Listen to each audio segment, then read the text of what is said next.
hindi ako papatawain ng father ko kasi I've done something wrong. Pero the goodness of the Lord, sabi po na dito, hurry, bring the best clothes and put them on him. Also, put the ring on his finger and sandals on his feet, and get out the fat calf and kill it, so we have the feast and celebrate. My son was dead, but now he is alive again. He was lost, but now he is found. Now we began to celebrate. And that is the goodness of our Lord, that if we try to go back to Him, even though we've done something wrong, that even though alam po natin is tayo mapapatawad ng Lord, because of the goodness of God, because of the love of God, it's so beyond our understanding, and because it is unconditional, whatever that we've done is, but He will there to hug us, He will there to comfort us, because He loves us so much. Amen? Nang malakad na because God's love is unconditional, not based upon your performance. You should learn to accept, receive, and delight in it. Amen?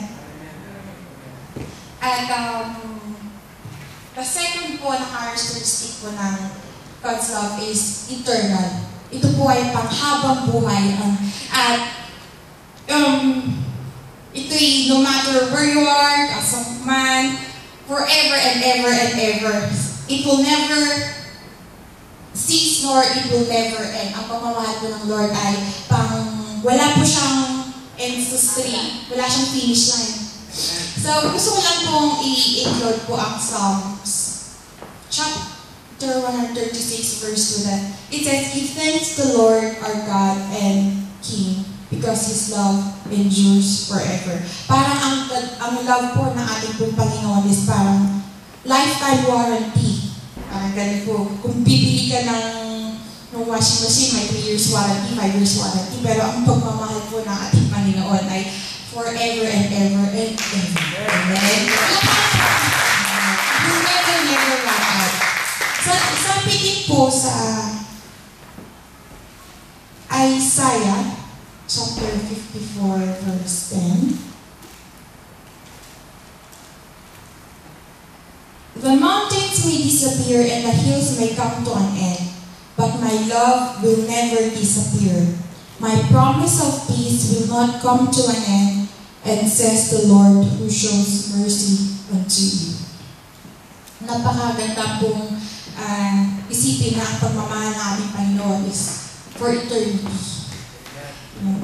And last thing po about God's love is eternal is that the Lord has appeared. Sabi po sa Jeremiah chapter 31 verse 3, the Lord has appeared of old to me, saying, yes, I have loved you with an everlasting love. Therefore, with loving kindness, I have drawn to you. Our God's love is forever and ever and ever. The third characteristic po is God's love is personal. He desires to have a personal and intimate and loving relationship with you. Alam niyo po ang ating Panginoon, He longs for the time when we simply just talk to Him, when we simply just ask for something that we wanted. When we simply for example, Lord, for right now, I want you. Parang He longs for the time na He just want your heart to speak out to Him. Parang gusto niya forever na maging best friend ka niya, na forever maging boyfriend or girlfriend ka niya, because He wanted to have a good, intimate relationship with you. So, kung feeling po natin is may problema po tayo, God longs for that time na gusto niya na mag-speak out ang inyong heart. He longs for the time na you just simply speak to Him kasi He's always there to listen to our hearts anyway. Ang ating Panginoon na parang sa school po, ang ating Panginoon has always been the guidance counselor. Kung meron tayong problema, He will always go back to the guidance counselor. Ganun din po ang ating Panginoon. He will always there to listen to us, and He want us. He really want us to talk to Him, to speak out. Even though na napaka-ingay ng ating environment, for example, kung saan ba? Maingay. Palengke. For example, palengke, and pera mo is kulang na bumili ng isang supot na bigas.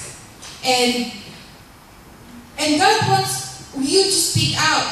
And then He will just let His miracles do unto you because that's how He loved you. Our Father is concerned in every single aspect of our lives. And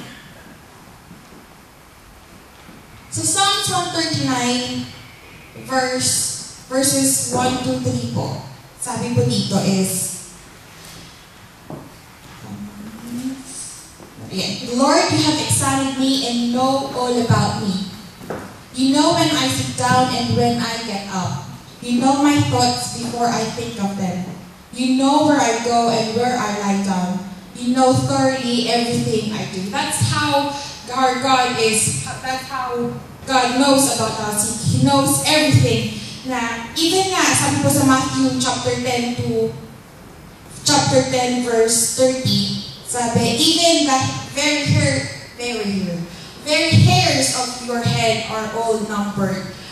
Yun po yung pala yung sabi po nung ating pong pastor na even the number of your hairs, alam po ng ating Panginoon because that's how He knows about us. That's how He loves us so much. And I just want you to let you know that God loves us as much as He loved Jesus. Amen. Amen. Bigyan naman po natin ng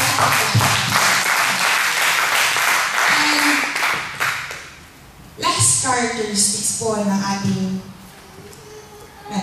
last characteristics po ng God's love is that it is perfect. There is nothing that can be added to or taken away from God's love. It means it is complete. Because He is our perfect Father. Sabi nga po na Matthew chapter 5 verse 48, therefore you shall be perfect just as your Father is perfect in heaven. Gusto ko lang po include ang verse na to. Nakita ko po sa pinag-aaralan ko po.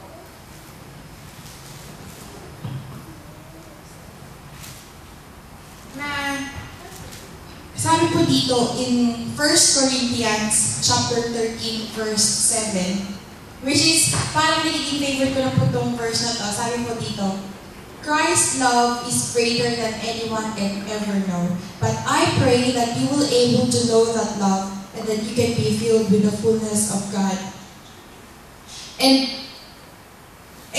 because ang love po natin Panginoon is so big that it's beyond our understanding. And so, yung pong characteristics po ng God's love is that it is unconditional. And second po is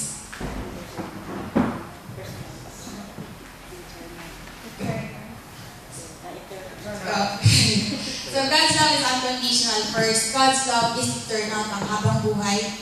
God's love is personal. God loves us as much as He loved Jesus, and God's love is perfect. So yun yung point sa amin kung bigyan ko ng pansin. And then the last po, the second to the last po na I want to talk about po is the purpose of His love. Parang ito po yung susunod na pag-uusapan mamaya, pero gusto ko lang po include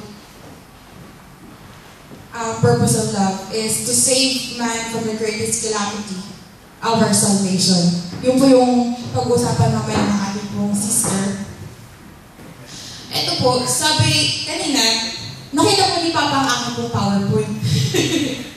Kasi sa isang memory stick lang po namin ilagay yun. And na-open ko po yata kasi meron po akong adjustments na gagawin. Tapos sabi niya, Joy, alam mo, bakit pag nag-preach ka, dapat yung sasabihin mo, dapat mag-question yung nagkikinig sa'yo. So, tapos sabi niya, ba't hindi mo tanongin, saan tayo kung wala ang ating Panginoon? Where will we be without God's love? Ano kaya kung mangyari kung Jesus didn't come? So imagine nung, kunwari, as a parent ulit, imagine you're a parent, and then you are seeing your child sa an edge of the cliff. Tapos may flood, may river.